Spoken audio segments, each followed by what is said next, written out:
My name is Elena Ward. I'm 31 years old. I was sitting at my workstation, eyes moving mechanically across financial summaries on my screen, when my phone vibrated once. Not urgently, not repeatedly, just a single notification, the kind you almost ignore. It was a text from Marcus, my boyfriend. I've been thinking, maybe we should break up. I didn't open it right away. I read it through the lock screen. Then I read it again. Nothing crashed over me. No sharp pain, no panic, no disbelief. What I felt instead was strangely quiet, almost weightless, like someone had lifted something heavy off my chest that I'd been carrying for so long I'd forgotten it was there. I glanced at the clock in the corner of my monitor. 3:17 p.m. I looked back at the message. Then I set my phone down and let exactly 30 seconds pass. 30 seconds was all I needed to be certain of one thing. This wasn't new. Marcus had been using the threat of breaking up as leverage for months. Every time I couldn't bend my schedule, couldn't prioritize his plans, couldn't jump when he snapped his fingers, it surfaced, casually, almost lazily, as if ending our relationship was just another button he could press to keep me in line. The last time was because I couldn't take a random Thursday off to attend a backyard barbecue with his coworkers. "You're not making me a priority," he'd said then. And right on cue, "Maybe we should just end this." Every time before, I'd explained, reassured, adjusted, proved myself. And every time, he'd forgiven me. But this time was different. I picked up my phone and typed, "I agree. Your belongings will be on the front steps within 60 minutes. I hit send. The typing indicator appeared instantly, disappeared, reappeared. Then the messages flooded in. "Wait, what? I was joking, babe. Call me. This isn't funny. I was just testing you." Testing. I stared at that word longer than the others. Testing. There it was. No denial. No backpedaling. No excuses. Just the truth, admitted plainly. To him, our relationship wasn't a partnership. It was an experiment, a series of emotional stress tests, and I was the variable he kept pushing. I didn't respond. I turned my phone face down on the desk, opened in my bottom drawer, pulled out a large cardboard box I'd saved from my last move, then another, then the roll of packing tape. I wasn't angry. I wasn't shaking. I wasn't crying. I was calm in a way that felt almost surgical. I started in the bathroom. Marcus never signed a lease. He stayed over for convenience, then stayed longer, then left things behind, then acted like the space belonged to him. Bottles lined the shelves, hair products, grooming supplies, colognes he insisted were masculine. A clutter that had slowly taken over without me ever agreeing to it. I cleared the cabinet completely and dropped everything into the box. 10 minutes later, the bathroom looked bare and lighter. The bedroom came next. Clothes he kept here just in case. Belts, watches, sunglasses. The extra pillow he liked but complained made it hard for me to sleep. The artificial plant, he claimed, made the room look more mature. I put it straight into a trash bag. Then the living room, his unused exercise mat, coffee table books arranged for appearance, never opened, a throw blanket that matched the color scheme but felt like sandpaper, a framed photo of us at his cousin's wedding. He looked confident in the picture, comfortable. I looked boxed in. I didn't tear it up. I just placed it face down at the bottom of the box. The kitchen was last. A juicer used twice. Wine glasses meant for photos, not drinking. The air fryer he'd begged for, then complained took up too much counter space. 45 minutes passed. 6 boxes, 3 trash bags, neatly packed, labeled, complete. My phone looked unhinged when I finally glanced at it. Dozens of missed calls, unread messages, stacked on top of each other. I ignored them. I could listen to the voicemails later, maybe for documentation, maybe for irony. I carried everything outside and arranged it carefully on the front steps, took a clear photo, good lighting, no room for denial. Then I sent one final message. "Everything is outside. Please retrieve it within 2 hours. After that, it will be donated." The reply came fast. "You can't do this. I help pay for things." He didn't. Groceries, maybe. Twice in 6 months. "I'm on my way. We're talking this out." I responded once. "If you don't leave, I'll call the police for trespassing." Silence followed. Exactly 20 minutes later, his car tore into the driveway without slowing. Marcus stepped out before the engine fully cut off. His jaw was tight, his shoulders rigid, no tears, no collapse, just raw anger from someone who'd lost control of the situation. He pounded on the door. The doorbell rang over and over. I'm not opening it, I said through the camera. Your things are outside. Take them and go. You're being irrational, he shouted. Open the door. I didn't respond. One of the boxes slammed into the door. The impact echoed sharply. Then Marcus dropped onto the steps and pulled out his phone, putting it on speaker. Mom, this is insane, he said. She's throwing me out over a text. A pause. Marcus, his mother asked carefully, what did you text her? Another pause, longer. I mentioned breaking up, he admitted, but it was just to see how she'd react. A deep sigh came through the speaker. Marcus, she said slowly, you don't do that. I closed my eyes. For the first time in months, I wasn't the only one seeing the game for what it was. I knew then, absolutely, that this wasn't over. Not for him. But for me, it had already ended. When people ask how it happened, how someone can slowly take over your life without you realizing it, I never know where to start. There was no dramatic move-in date. No suitcase dragged across my floor with an announcement that said, I live here now. It happened quietly. Marcus started staying over. Because it was easier. My place was closer to his office. My schedule was more predictable. One night became two. Two became most of the week. Eventually, it felt stranger when he wasn't there. At first, it was small things. A toothbrush in the bathroom cup. A spare shirt draped over the back of a chair. Shoes by the door that weren't mine. He never asked, and I never stopped him. I told myself this was what progress looked like. This was what commitment looked like when it wasn't wrapped in declarations or timelines. We were adults. We didn't need labels for everything. Then came the next layer. Can I leave this here? He'd ask casually, already setting something down before I answered. A pair of gym shoes under the bed, a jacket in my closet, a charger plugged into my wall like it had always belonged there. Each item was insignificant on its own. Together they formed a quiet occupation. Marcus never signed a lease, never offered. When I brought it up once, lightly, jokingly, he waved it off. Why complicate things, he said. We're basically living together already. Basically. What he meant was, I get the benefits without the responsibility. I noticed the shift most clearly in my routines. I started checking my calendar before making plans. Would this interfere with something Marcus wanted? I stopped cooking certain meals because he didn't like the smell. I adjusted my evenings to align with his moods. And slowly, almost imperceptibly, my world narrowed. If I worked late, he'd sigh and say, I guess I'll just eat alone. If I chose a quiet night in, he'd accuse me of not putting effort into us. If I declined a last-minute plan, he'd grow distant, cold, withdrawn. Then came the sentence. I don't know if this is working. He always said it calmly, casually, as if he were stating the weather. The first time I panicked. I scrambled for reassurance, explained my workload, promised to do better, asked what he needed from me. I treated his doubt like a problem I had to fix. And just like that, the tension disappeared. That's all I wanted, he said. I just needed to know you cared. The pattern locked in after that. Every time I asserted a boundary, he questioned the relationship. Every time I pushed back, he dangled the idea of leaving. And every time I rushed to pull him back. It was conditioning. I just didn't have the language for it yet. Marcus never yelled. He didn't slam doors or throw tantrums. His control was quieter than that, more refined. He used disappointment like a blade, withdrawal like punishment. When I skipped his office mixer because of an early presentation the next morning, he didn't argue. He just went silent. Didn't text, didn't call. When he finally responded hours later, it was a single line. Maybe we want different things. That sentence followed me into my sleep. The next morning, I apologized for choosing my job, for needing rest, for existing independently of him. He accepted it with a nod. That was the moment I should have stopped, but I didn't. Because love doesn't feel manipulative when you're inside it. It feels like effort, like compromise, like growth. By the time I realized how much space he occupied, physically and emotionally, it felt too late to reclaim it without blowing everything up. My apartment no longer felt like mine. His things weren't just in the space, they defined it. The decor he insisted made the place feel more mature. The gadgets he wanted but never used. The items that took up room while serving no real purpose. They mirrored the relationship perfectly. He was everywhere, and yet he contributed very little. I think that's why the text didn't hurt when it arrived. Because some part of me had already detached. Some part of me had been waiting for him to push one step too far, so I wouldn't have to feel guilty when I finally let go. When Marcus typed, "Maybe we should break up," he thought he was tightening the leash. What he didn't realize was that the leash had already snapped.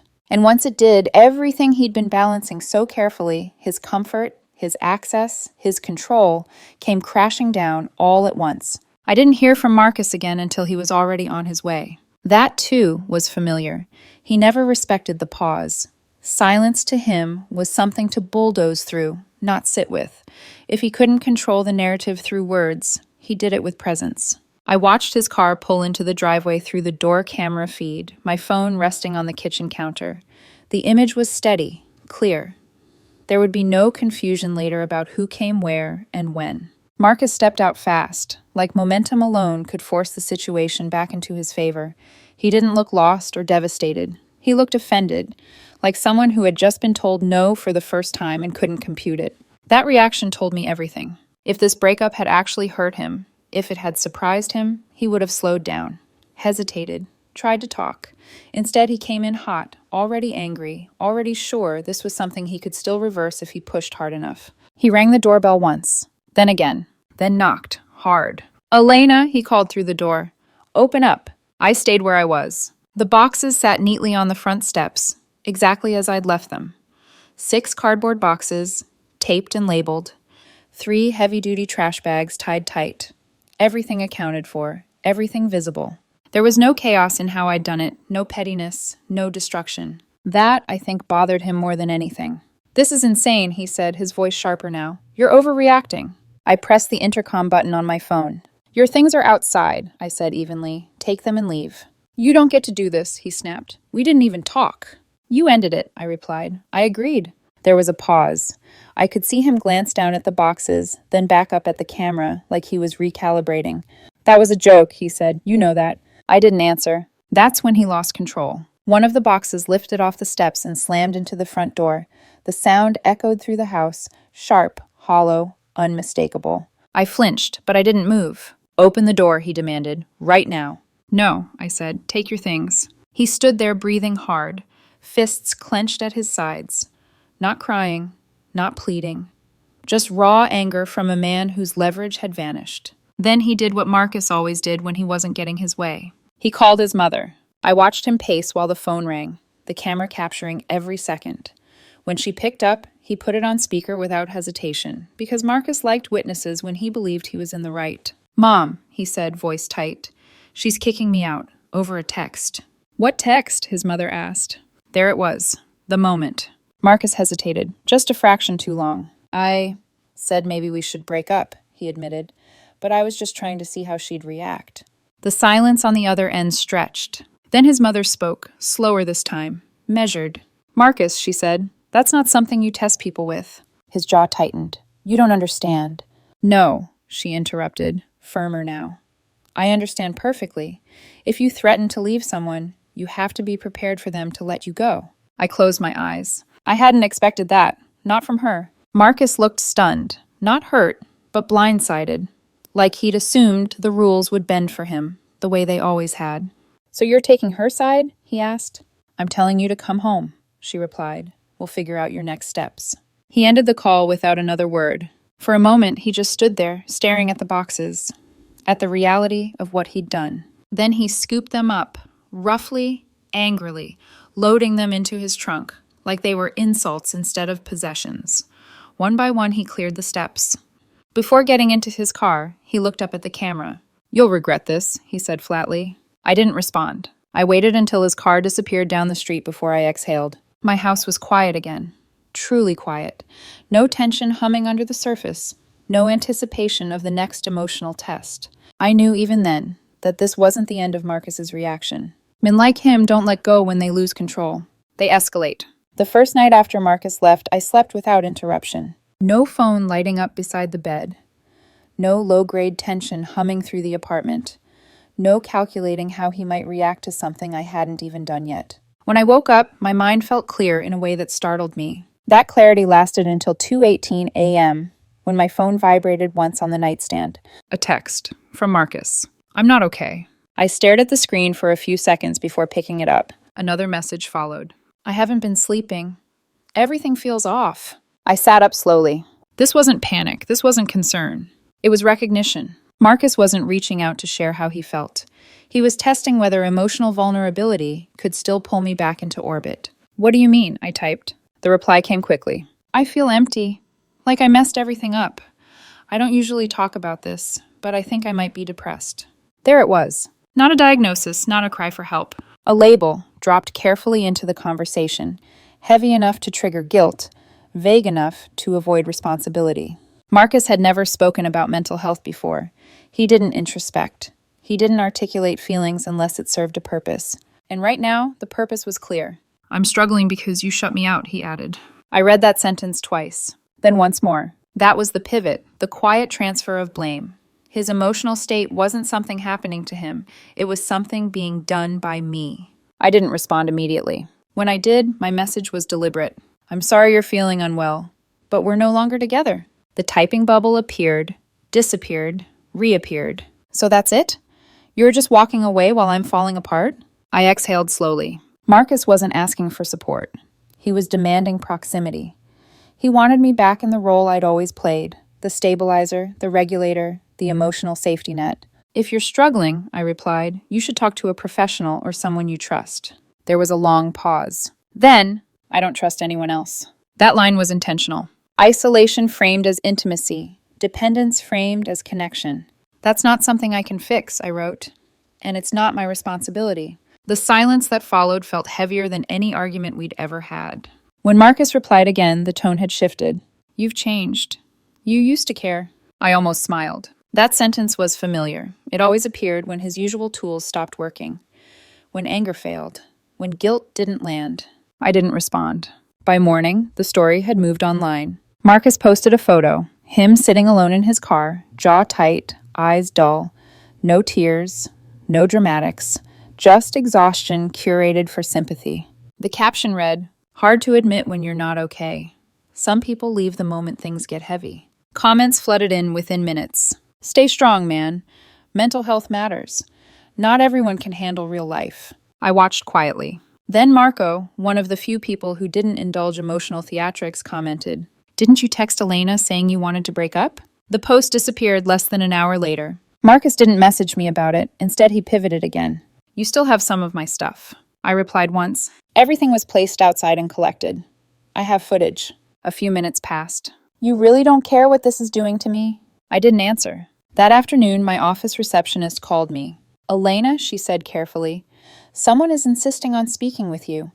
He says he's worried about your well-being and that you're not responding. Marcus. He hadn't cried. He hadn't begged. He'd simply expanded the stage, turning my silence into concern, my boundary into neglect. I spoke calmly.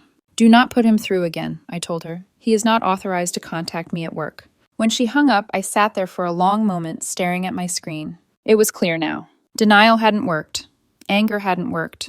Guilt hadn't worked. So Marcus had reached for the most socially protected card he had left. Depression. Not as something to heal, but as something to weaponize. And that was when I stopped hoping he'd settle down. Because someone who uses their mental state to control another person isn't spiraling. They're escalating. By the fourth day, Marcus stopped trying to reach me directly. That should have been a relief. Instead, it marked the beginning of something worse. When manipulation doesn't work in private, it goes public. I found out the same way most people do now. By accident. A coworker from another department paused mid-conversation with me in the break room, her expression tightening just slightly before she forced a smile. Hey, she said, lowering her voice. Are you doing okay? I'm fine, I replied, confused. Why? She hesitated, just long enough to tell me she'd already heard something. I saw Marcus's post, she said, about his mental health. I just wanted to check. That was the moment I realized he hadn't just been venting. He'd been framing a narrative. When I checked later, the post was already gone. Deleted, scrubbed, replaced by something softer. Less accusatory, more ambiguous. But the damage had been done. Marcus didn't name me. He didn't have to. The implication was clear enough. He was struggling. I had abandoned him. It was a familiar strategy. Say just enough to invite sympathy, but not enough to be held accountable. Over the next 2 days, the indirect pressure mounted. A mutual friend texted me late at night. Hey, Marcus isn't doing great. I didn't respond. Another message came the next morning. He says you blocked him when he was at his lowest. I stared at the screen. Blocked him? I hadn't blocked him. I'd simply stopped engaging. But in Marcus's version, silence was cruelty. Boundaries were punishment. Then came the calls. Not from him, but from people who had never once checked on me during the relationship. Have you talked to Marcus? He's really struggling. You know he's not good at expressing emotions. Each message carried the same subtext. You owe him care. You're responsible for how he's feeling. What none of them asked was whether I was okay. By the end of the week, Marcus escalated again. He claimed, privately this time, that I'd withheld sentimental items, a watch his grandfather had given him, a charger he needed for work, small, unverifiable things. I replied once, briefly. Everything you left was placed outside and collected. I have video footage. He didn't respond to that. Instead, he pivoted back to reputation. At a small gathering, hosted by Marco, a board game night Marcus had been explicitly told not to attend, he showed up anyway. Oh, Marcus said loudly when he saw me there, feigning surprise. I didn't know you'd be here. The room went quiet. Marco stiffened. I texted you not to come. Marcus smiled thinly. Must have missed it. He didn't sit down. He hovered, drifted from person to person, retelling the story in fragments, each version slightly altered. Version 1. I made a bad joke and she kicked me out. Version 3. I was opening up about my mental health and she shut me down. Version 6. She overreacted and cut me off completely. By the time I left, I could feel the mood shift behind me, not toward him, but away from him. People don't like being recruited into someone else's emotional war. The next attempt was subtler. Marcus began showing up at places he knew I frequented. Not approaching, just existing in the same space, close enough to be seen, far enough to claim coincidence. The cafe near my office, the grocery store on Sunday mornings, the gym lobby where he claimed he'd just switched memberships. Each time he'd glance my way, say nothing, let the moment speak for him. See how much I'm hurting? See what you've done? I documented everything. Dates, times, locations. Because by then I wasn't confused anymore. I wasn't questioning my decision. I was watching a man unravel because the story he'd built, where he was the wounded one and I was the caretaker, no longer held.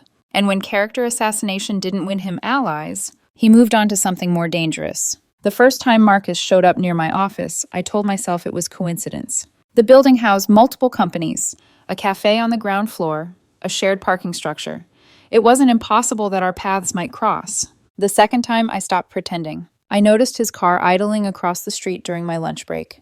Engine on, windows down, Marcus sitting behind the wheel, phone in hand, not looking at it, just staring ahead, waiting. Waiting for me. I didn't acknowledge him. I walked past the lobby windows without turning my head. When I came back 20 minutes later, his car was gone. That was the pattern. Never inside, never close enough to be accused of trespassing. Always just outside the perimeter, present, visible, deniable. Close enough to unsettle. The third day in a row, my manager pulled me aside. Is everything okay? She asked gently. Security flagged someone lingering near the building. I felt my stomach tighten, not with fear, but with certainty. Yes, I said after a beat, but I may need to loop HR in soon. That afternoon, Marcus escalated again. This time he didn't show up physically. He called. Not me, my workplace. The receptionist transferred the call to my desk before checking with me first. I recognized his voice immediately. Same cadence. Same careful neutrality he used when he wanted to sound reasonable. Hi, he said. I'm trying to reach Elena. I'm worried about her. She hasn't been responding, and I just wanted to make sure she's safe. I closed my eyes. Concern. Framed as protection. Do not call here again, I said calmly. This is inappropriate. I'm not trying to cause problems, he replied. I'm just concerned. You're crossing a line, I said. Any further contact goes through legal channels. There was a pause, a sharp exhale. So this is how you're handling it, he said, cutting me off completely. Yes, I replied. That's exactly how. He hung up without another word.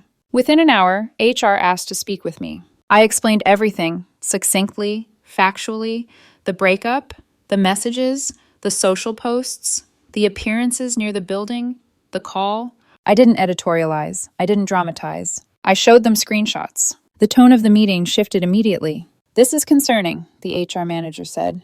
If he appears again, we'll contact security. The following morning, Marcus appeared again. Same spot, same car, same stillness. This time, security approached him. I watched from the second floor window as they spoke. Marcus gestured calmly, nodding, acting confused. He didn't argue. He didn't raise his voice. He didn't have to. Being asked to leave was enough to feed the narrative he was constructing. That afternoon, my phone buzzed with a message from a mutual friend. Marcus says you're trying to get him in trouble at work. I didn't reply. By then, I understood the strategy. If he couldn't reach me emotionally, he'd force interaction through institutions, friends, employers, shared spaces. He wanted friction, a response, anything to prove I was still engaged. I wasn't. I documented everything. The dates he appeared, the call to my office, security's report, because this had crossed from uncomfortable to unsafe. And Marcus wasn't backing down. He was testing new boundaries now, ones that didn't belong to either of us alone. And once someone starts using your livelihood as leverage, the situation stops being personal.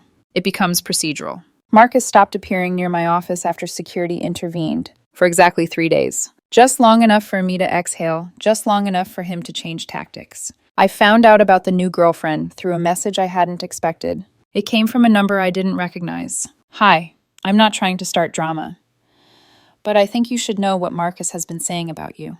I stared at the screen. Then another message arrived. My name is Claire. So that was it. He hadn't moved on. He'd recruited. I didn't respond right away. I let the messages sit while I read them again, slower this time. The tone wasn't hostile.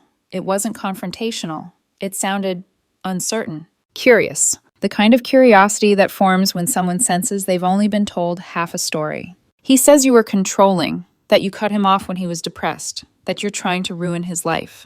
There it was. Not just victimhood, but villain creation. I typed carefully, I'm sorry you've been put in this position. I'm not going to argue with you, but I can show you exactly what happened if you want the truth. There was a long pause. Then, yes. I didn't editorialize. I didn't insult him. I didn't plead. I sent screenshots. The original breakup text. His admission that it was a test. The depression messages, word for word. The social post before it was deleted. The timestamps. Then the video clip from the door camera, the box hitting the door. I sent nothing else. Minutes passed. Then Claire replied, He told me you threw him out for no reason. He said you were unstable. I let that sit. I'm really sorry, she wrote next.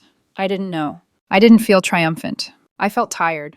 You don't owe me anything, I replied, but you should be careful. She didn't respond after that. An hour later, Marcus called. I didn't answer. He called again. I blocked the number. 10 minutes after that, my phone buzzed with a voicemail notification from an unknown number. I didn't need to listen to know what it would be. I listened anyway. His voice was tight, controlled, furious. You had no right, he said. You sabotaged me. You turned her against me. I deleted the message. That evening, Marco texted me. Marcus showed up at my place earlier. My chest tightened. He said you were manipulating people, that you're obsessed with destroying him. I exhaled slowly. Did you believe him? I asked. No, Marco replied. He couldn't keep his story straight. That was the pattern now. Every time Marcus tried to use someone as a buffer, as proof that he was fine, desirable, moving on, the story fractured. Too many versions, too many contradictions. Claire stopped responding to him entirely. And that, I think, was the moment something in Marcus snapped. Because the next thing he did wasn't subtle, it wasn't deniable, it wasn't indirect. He showed up at my gym. At 6:04 a.m., I was mid-stretch when I saw him near the front desk, leaning casually against the counter, speaking to the staff. I watched the receptionist's expression change, confused, then wary. Then she looked toward me. Elena, she said carefully, this gentleman says he's your partner and misplaced his access fob. I didn't hesitate. He's not my partner, I said. We broke up days ago. He's not authorized. Marcus turned, forcing a smile that didn't reach his eyes. Don't be like this, he said. We can talk. I didn't respond. Security stepped in. They escorted him out calmly, professionally. As the doors closed behind him, Marcus turned once more, locking eyes with me through the glass. No tears, no pleading. Just a look that said he still believed this was a game he could win. That belief would not survive what came next. By the time Marcus was removed from the gym, there was nothing left to misunderstand. This wasn't heartbreak. This wasn't confusion. This wasn't a man struggling to let go. This was persistence in the face of rejection. That same morning, I sat in my car for a long moment before driving to work, hands resting on the steering wheel, breathing evenly. I wasn't shaking. I wasn't afraid. But something inside me had shifted from endurance to action. I called a lawyer on my lunch break. Not dramatically, not impulsively.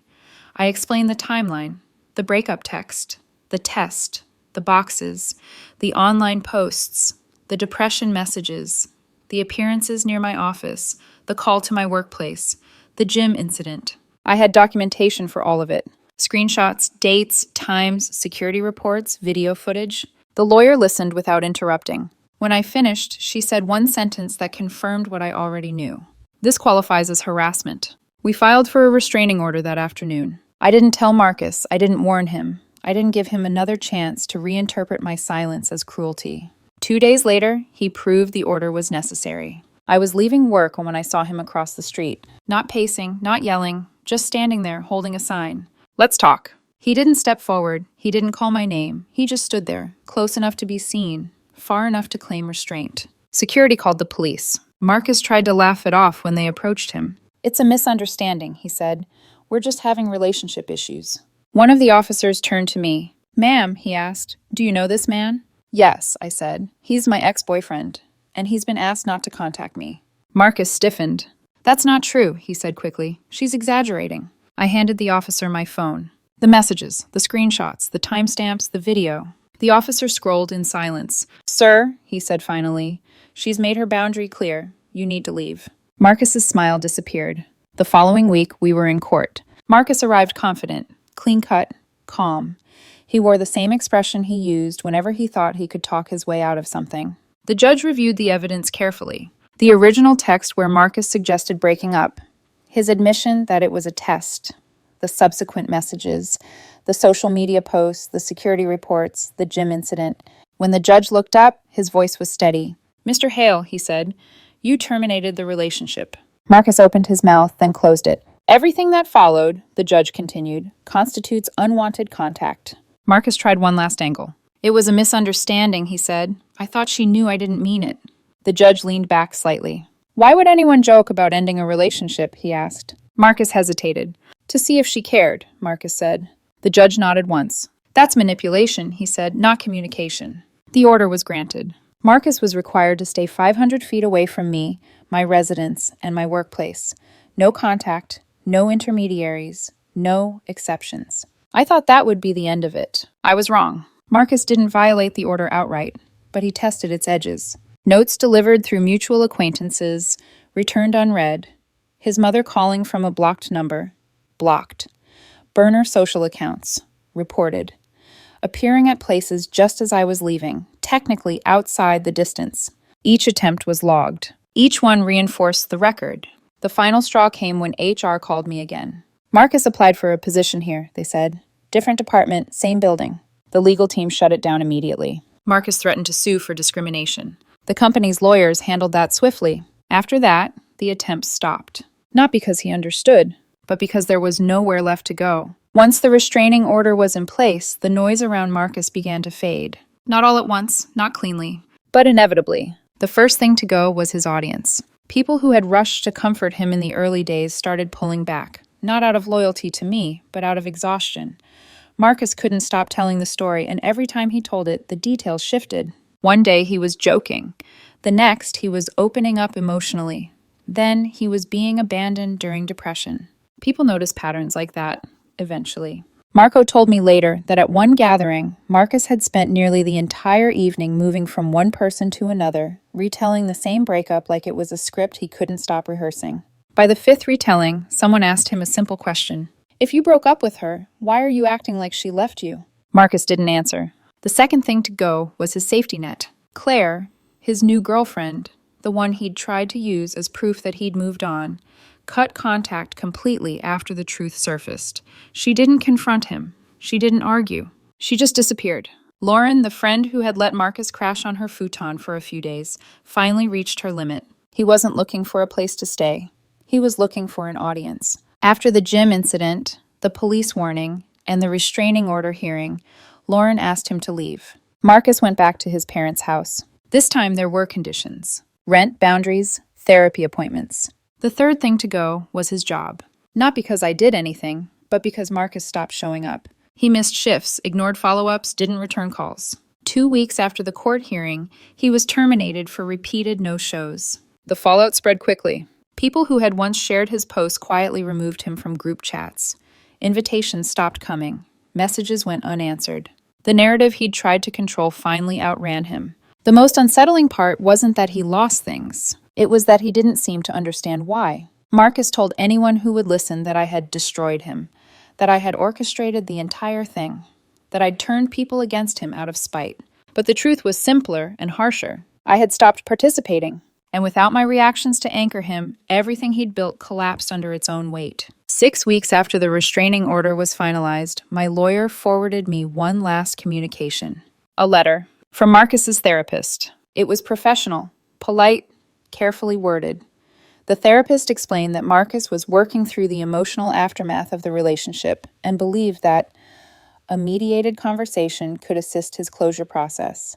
My lawyer responded on my behalf. Any therapeutic progress, she wrote, must occur without my involvement and within the boundaries of the court order. That was the last direct attempt. After that, Marcus faded into the background of his own story, and my life began to expand again. 6 months after the text that ended everything, my life is quiet in a way I used to think was boring. Now I know better. My apartment feels like mine again.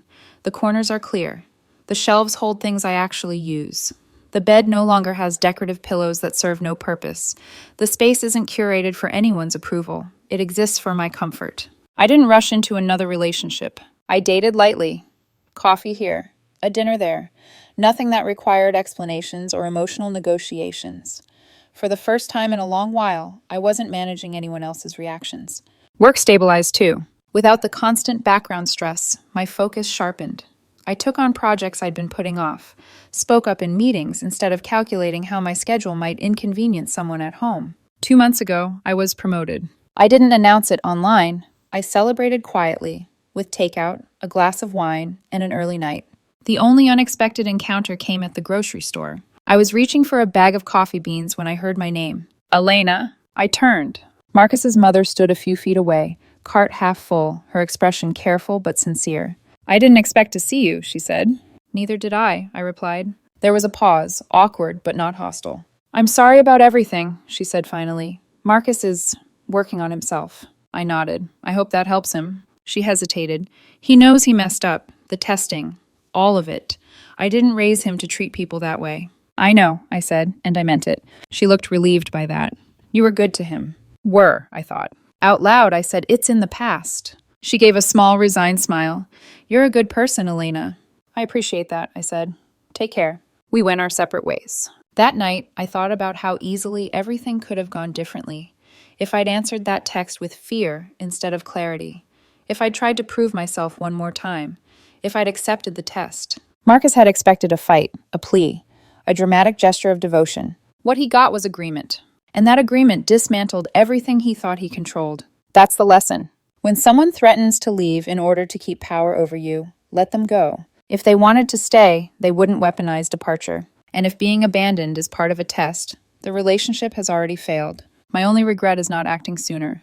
Those decorative pillows really were terrible. If you've ever been in a relationship where silence was punishment, where affection was conditional, and where the threat of leaving was used as leverage, this story wasn't just mine, it was yours too. I want to thank everyone who's shared similar experiences, sent messages, or quietly nodded along because parts of this felt uncomfortably familiar.